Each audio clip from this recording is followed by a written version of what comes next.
contoh yang di Cipongkor itu kan dari pemilihan bahan baku saja dia sudah menyalahi ketentuan. Harusnya jadi ada satu atau dua yang luput kan. Jadi tahunya ada setelah kejadian dan oleh sebab itu kami berikan peringatan untuk yang mengalami kejadian ini kan sudah lama kita terapkan. Kita stop dulu untuk sementara sambil melakukan evaluasi. Salah satu SMP negeri di Solo, Jawa Tengah membentuk Satgas khusus untuk mendeteksi makanan program MBG sebelum dibagikan ke siswa. Makanan diperiksa untuk memastikan keamanan dan menghindari potensi keracunan. Saat makanan didistribusikan akan diperiksa terlebih dahulu oleh tim guru. Setelah dirasa aman, kemudian baru didistribusikan ke siswa untuk selanjutnya disantap bersama.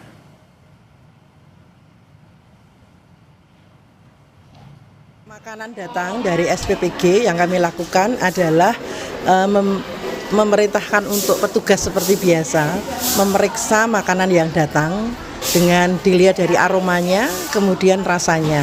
Itu juga menjadi bahan laporan kepada Puskesmas Purwodiningrat yang setiap hari selalu meminta laporan terkait dengan MBG di SMP Negeri 14. Kita update bagaimana pembentukan Satgas MBG di Bandung, Jawa Barat dan langkah antisipasi makanan terkontaminasi yang dikonsumsi siswa yang dilakukan di Solo, Jawa Tengah, Saudara. Kita sapa dua jurnalis, ada Widi Nugroho di Solo, Jawa Tengah, dan juga ada Dinda Farah dan juru kamera Abdul Rohim di Bandung, Jawa Barat. Kita ke Dinda dulu. Dinda, sudah ada informasi sebenarnya apa tugas dari Satgas MBG ini? Lalu bagaimana update penyelidikan dari keracunan massal yang terjadi di Jawa Barat?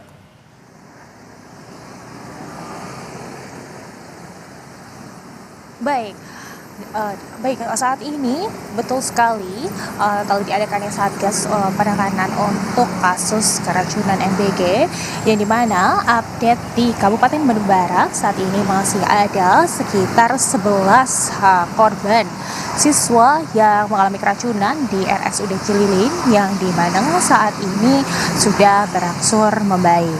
Selain itu di Kabupaten Bandung Barat juga SPPG ada 3 SPPG yang sudah ditutup atau ditutup sementara karena sedang mendapatkan investigasi untuk mengungkap fakta-fakta terkait data-data apa saja penyebab keracunan massal yang terjadi di Kabupaten Bandung Barat, yakni di 2 di Kecamatan Cipongkor dan 1 di Kecamatan Cihamplas.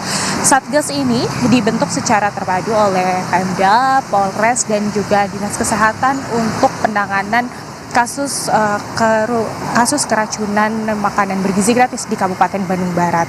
Tugas utama di Satgas ini adalah melakukan investigasi penanganan medis korban, khususnya di posko penanganan, yakni di posko Kecamatan Cipongkor, yang dimana menjadi posko yang paling terdekat untuk melakukan penanganan dan pengobatan kepada para siswa korban MBG dikarenakan lokasi domisilinya yang dekat dengan rumah-rumah siswa dan juga dekat dengan sekolah-sekolah para siswa.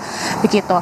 Dan dari kepolisian ini fokusnya untuk melakukan penyelidikan olah TKP, pemeriksaan bukti dan saksi, dan dari Dinas Kesehatan saat ini juga melakukan pemantauan kesehatan yang dimana sedang diberikan sampel-sampel, yakni sampel dari mutan siswa yang mengalami korban keracunan MBG dan juga sampel dari makanan untuk diuji laboratorium untuk melihat adanya beberapa indikasi yang menyebabkan keracunan para siswa, yang dimana ahli kesehatan menyebutkan bahwa keracunan massal ini disebabkan oleh adanya makanan yang terkontaminasi dengan bakteri seperti E. coli dan juga Salmonella begitu. Dan ada pun dari relawan dan juga TNI Polri dari Polres Cimahi itu memberikan adanya support motivasi pada hari Jumat kemarin kepada para siswa di posko penanganan Kecamatan Cipongkor. Baik, informasi dari Dinda soal bagaimana Satgas di sana, kita bergeser ke Solo, Jawa Tengah. Ada Widi Nugroho. Widi, salah satu upaya untuk mencegah siswa ini keracunan saat mengonsumsi MBG adalah membentuk Satgas khusus untuk mendeteksi makanan program MBG ini sebelum dibagikan. Pelaksanaannya seperti apa di sana? Sudah dibentuk sejak pertama kali program makan bergizi gratis dilakukan terutama di SMP Negeri 14 Kota Solo ini.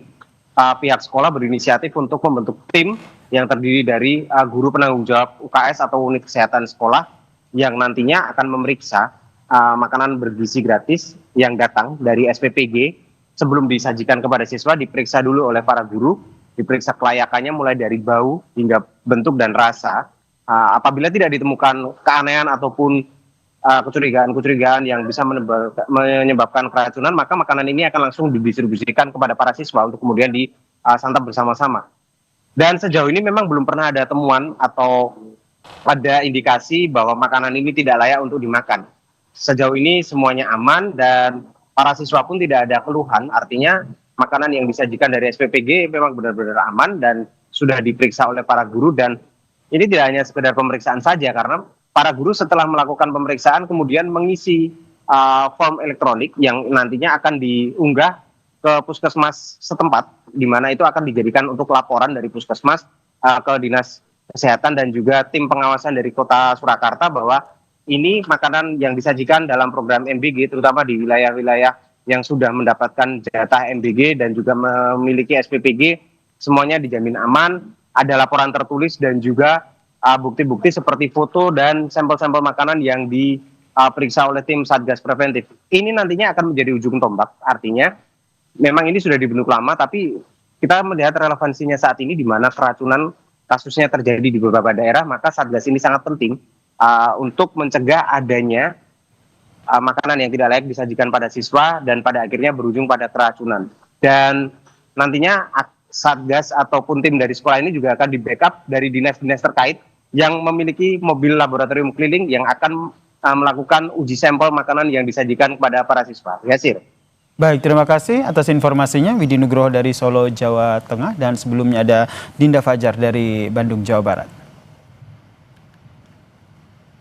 Saudara, informasi lain dari Kompas Petang akan kami sajikan selepas jeda. Di antaranya Biro Pers, Media, dan Informasi Sekretariat Presiden kembalikan ID Pers Istana milik wartawan CNN Indonesia yang sebelumnya sempat dicabut.